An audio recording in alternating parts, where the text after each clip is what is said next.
Hello, EDLS 732 candidates, the Thomasville crew, Dr. Palermo with your Week 6 instructional video.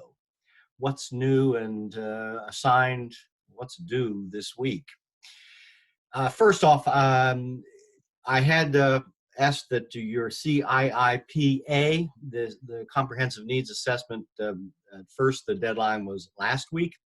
The firm deadline is February 25th, Tuesday, February 25th at midnight. Please get me a draft CIIP Part A, the CNA, by next Tuesday, please, for some formative feedback. You will not receive a grade on that. You will receive feedback on the rubric telling you what's proficient and what's not. So that's my goal. Get it to me by Tuesday the 25th, please. What I learned in our face-to-face, that is in our synchronous Zoom meeting last week, was that many of you are still getting your groups together, meeting and working through the process. So I wanted to give you time to do that. In the same instance, we will need to continue to move forward. Part 2, the part B, and the C part C, the audit, need to happen. And I'm suggesting that perhaps one meeting with your team for each of those 3 parts. If you can have 3 meetings with your group, that might be great to get it all done.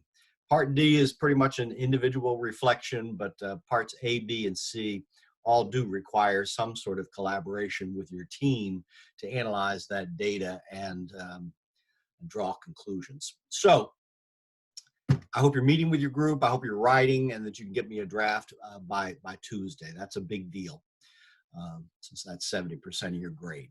The text readings this week, Graham and Ferreter. So I didn't want to forget about this stuff, and I front-loaded a whole bunch of chapters and tools and data when we met together in Thomasville in February. But chapters 5 and 6 are scheduled for this week. Revisit this stuff, please. Take a look at the tools. Managing conflict in PLCs is a big deal. Whether it's your PLC team or not, you have worked on a variety of different teams. You're currently probably assigned to multiple teams, leadership teams, PLC teams. But conflict, when conflict happens on teams, how do you manage it? How do you deal with it? The conflict is part of life. So on 117 in Graham and Ferreter, there are some suggestions and some protocols for managing team conflict. And on 118, there's administrator roles in team conflicts, listening and coaching and providing feedback. So review that stuff, please. And there is a discussion board about conflict, asking you to talk about an incident where conflict arose in group work. Was the team able to work through the conflict? How did that happen? Was leadership involved? Was your leadership involved? Dig through recent memory and find an example of conflict that you can write about. And yeah, I hope all of you have an example of conflict that you can write about. Suggestions from the text that would inform your example. And with this one, I would like you to post early, please, and describe the conflict situation and how you dealt with it, and then give others an opportunity next Monday and Tuesday to respond. So this is one where I would like to see some real dialogue and maybe learning from one another about how best to deal with conflict on teams. So how did you deal with it? And then how might you learn from others about how to deal with conflict on teams? You are to read chapters 10, 11, and 12 in Ainsworth. It's again about creating curricular units, about defining power standards, about determining essential questions. You may be working in a district where this kind of work is done at the central office level by curriculum experts and then pushed down to teachers and to schools at the learning level. If the district is providing training for teachers and how to do that, or providing the pacing guides with essential questions and power standards, how is that happening in your district? Is the work being done in PLCs? Is the work done at the central level and pushed back? And how is this going to inform your curriculum audit in part 3? Here's some questions that I would like you to be asking yourself now and in preparation of that part C. Are teachers in the district doing the work of unpacking standards and determining power standards and essential questions? A lot of districts, again, well, some that I've run across, the work is pushed down to the teacher level and training the teachers and asking teachers to determine for their children just exactly what the power standards are and what the student-friendly language should be. That work has been pushed down to teachers. And some believe that that's where it really belongs. In other cases, it's done elsewhere. So is the work being done at the school level? Is the district providing training for teachers in how to design those curricular units and assessments? Is that work being done in PLCs? So again, a couple of different philosophies and different ways to go about it. In some cases, the work is not being done at all. And that's what we want to try to determine in the curriculum audit, part C of this CIIP.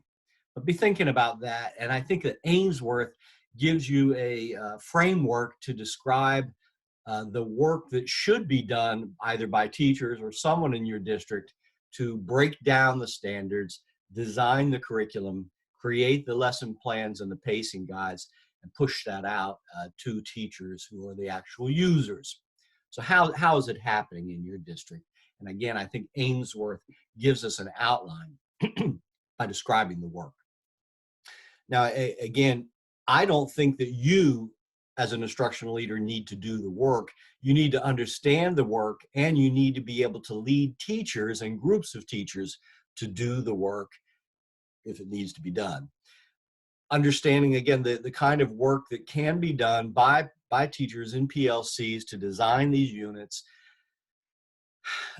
Is the district providing that kind of training for teachers? Some of whom will come out of college and know how to do it, others who will be clueless.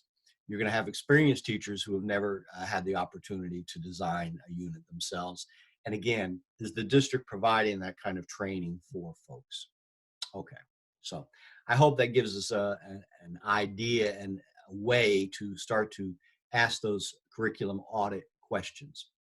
Now, when it comes time for you to submit your CIIP, you come down here. This is an assignment tab. It looks a little bit different. This is your discussion board tab. This is your assignment tab, and you're going to click on that. Let me go into student preview and see if I can actually show you what it will look like for you.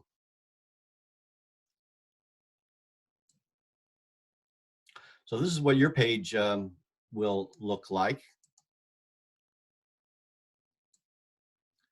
And when you click on Curriculum and Instruction Improvement Plan, it's going to bring you to a page like this. Here is where you will browse to attach the file.